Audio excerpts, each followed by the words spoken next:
Welcome to triple R news. ఇటీవలే అనారోగ్యంతో మరణించిన ఆలకుంట నర్సయ్య కుటుంబాన్ని కాంగ్రెస్ మండల అధ్యక్షులు ఆర్మూర్చిన బాలరాజు తన తోటి నాయకులతో కలిసి ఆయన కుటుంబాన్ని పరామర్శించి ఓదార్చారు. వారి కుటుంబానికి ప్రగాఢ సానుభూతి ప్రకటించారు.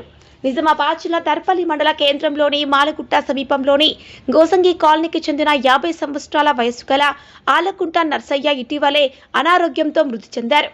ఆయనకు భార్య, 2 కుమారులు, 1 కుమార్తె కలదు. ఆయన కుటుంబాన్ని కాంగ్రెస్ పార్టీ మండల అధ్యక్షుడు ఆర్మూర్చిన బాలరాజు తన పార్టీ నాయకులతో కలిసి బాధిత కుటుంబం ఇంటికి వెళ్లి పరామర్శించారు. సందర్భంగా ఆయన ఆత్మకు శాంతి కలగాలని భగవంతుణ్ణి వేడుకున్నారు. సందర్భంగా చిన్న బాలరాజు మాట్లాడుతూ ఆలకుంట నర్సయ్య కుటుంబానికి కాంగ్రెస్ పార్టీ అన్ని వేళలా అండగా ఉంటుందని ఆయన భరోసానిచ్చారు. ఆయన లేని లోటు తీర్చలేనిదని ఆయన కుటుంబానికి ప్రగాఢ సానుభూతిని తెలుపుతున్నట్లు చిన్న బాలరాజు అన్నారు.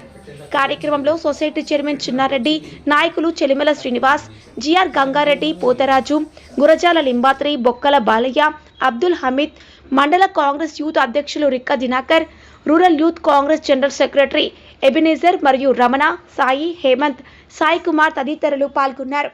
Triple R news reporter Surender, మండలం దర్పల్లి, జిల్లా నిజామాబాద్.